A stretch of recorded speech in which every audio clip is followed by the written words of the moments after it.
নমস্কার বন্ধুরা, আপনাদের সকলকে স্বাগত জানাই আমার চ্যানেল নবান্নের সমাহারে। আজ আবারও আপনাদের জন্য নিয়ে চলে আসলাম একটা দারুণ রেসিপির ভিডিও। খুবই মুখরোচক একটা রেসিপি, বানানো খুবই সহজ। এটা কিন্তু আপনারা স্কুল কলেজ অফিসের টিফিনেও বানিয়ে দিতে পারেন, খেতে খুবই সুস্বাদু হয় আর খুব কম সময়ের মধ্যেই কিন্তু রেসিপিটা তৈরি হয়ে যায়। তাহলে চলুন বেশি কথা না বাড়িয়ে আজকের রেসিপিটা শুরু করা যাক। রেসিপিটা বানানোর জন্য প্রথমেই দেখুন এরকম একটা বড় পাত্র নিয়ে নিয়েছি আর এরকম একটা বাটি নিয়ে নিয়েছি। সেই বাটি মেপে এখানে আমি 2 বাটি মুড়ি এখানে দিয়ে দিচ্ছি আর দিয়ে দিচ্ছি এই বাটি মেপে আমি দই। এখানে দইটা আমি 1 বাটি ব্যবহার করেছি। এবার দইটা দিয়ে দেওয়ার পর ভালো করে এই মুড়িটার সাথে দইটাকে আমি একটু মিশিয়ে নিচ্ছি। আর যে বাটি মেপে এখানে আমি দইটা দিয়েছিলাম সেই বাটি মেপে একটু ধুয়ে অল্প একদম একটু জল আমি এখানে ব্যবহার করলাম।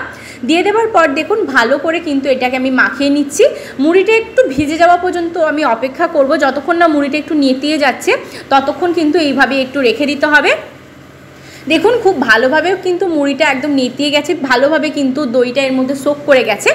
এবার এর মধ্যে ব্যবহার করছি কিছুটা পরিমাণ গ্রেট করা গাজর, কাঁচা লঙ্কার কুচি, দিয়ে দিচ্ছি গ্রেট করা আলু, দিয়ে দিচ্ছি কিছুটা পরিমাণ কারি পাতা, দিয়ে দিচ্ছি এখানে 1/2 টিস্পুন গোটা জিরে, দিয়ে দিচ্ছি অল্প পরিমাণে একদম সাদা তিল, স্বাদ অনুযায়ী নুন, দিয়ে দিচ্ছি অল্প পরিমাণ হলুদ গুঁড়ো, কালারটা খুব ভালো আসবে সেজন্য ব্যবহার করলাম। দিয়ে দিচ্ছি এখানে আমি গরম মশলার গুঁড়ো। গরম মশলার গুঁড়োটা খুব সুন্দরভাবে এখানে দিলে কিন্তু খুব সুন্দর একটা গন্ধ আসবে সেজন্য ব্যবহার করলাম। আর দিয়ে দিচ্ছি এখানে আমি বাইন্ডিংয়ের জন্য 2 চামচ বেসন। আমি এখানে বেসন ব্যবহার করেছি, আপনারা চাইলে কিন্তু বেসনের সাথে চালের গুঁড়োও ব্যবহার করতে পারেন বাইন্ডিংয়ের জন্য। এবার এই সমস্ত উপকরণকে খুব ভালো করে আমি মেখে নিচ্ছি। দেখুন ভালো করে মেখে নিয়ে চলে এসেছি, কতটা সুন্দরভাবে মাখা হয়ে গেছে। এবার আমি হাতে ভালোভাবে কিন্তু সাদা তেল মাখিয়ে নিয়েছি। সাদা তেল মাখিয়ে নেওয়ার পর আমি এই যে তৈরি করে রেখেছিলাম এটা এখান থেকে কিন্তু অল্প পরিমাণে নিয়ে নিচ্ছি। নিয়ে ভালো করে কিন্তু এইভাবে হাতের সাহায্যে প্রথমে গোল করে নিচ্ছি, তারপরে কিন্তু এইভাবে একটু আমি চ্যাপ্টা করে দিচ্ছি। আপনারা চাইলে কিন্তু রেসিপিটার মধ্যে পেঁয়াজও ব্যবহার করতে পারেন, কিন্তু আমি এখানে কোনো রকম পেঁয়াজের ব্যবহার করিনি, সম্পূর্ণ নিরামিষভাবে কিন্তু এই রেসিপিটা আমি বানাচ্ছি।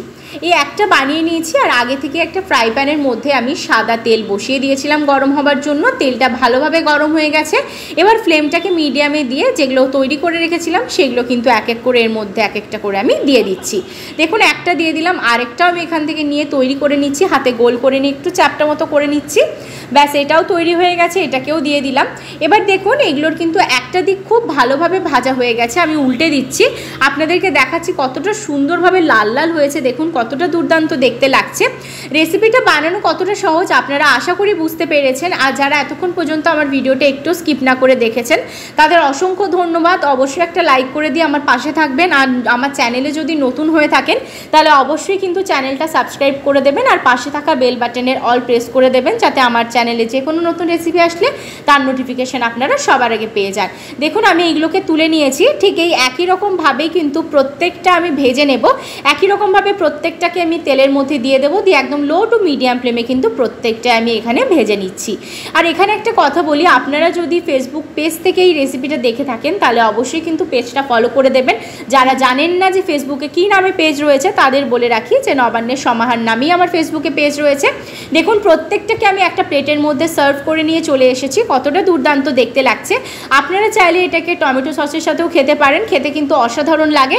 রেসিপিটা ভালো লাগলে অবশ্যই লাইক, শেয়ার, কমেন্ট আর সাবস্ক্রাইব করতে ভুলবেন না। সাবস্ক্রাইব করার পর পাশে থাকা বেল বাটনের অল প্রেস করে দেবেন, যাতে আমি যে কোনো নতুন রেসিপি আপলোড করলে আপনারা সবার আগে নোটিফিকেশন পান। রেসিপিটা যদি বাড়িতে বানান আমাকে কিন্তু অবশ্যই কমেন্ট বক্সে জানাতে ভুলবেন না আপনাদের মতামত কেমন লাগলো খেতে। ভালো থাকবেন, সুস্থ থাকবেন, আবার দেখা হচ্ছে আপনাদের সাথে নতুন আরেকটা রেসিপি নিয়ে।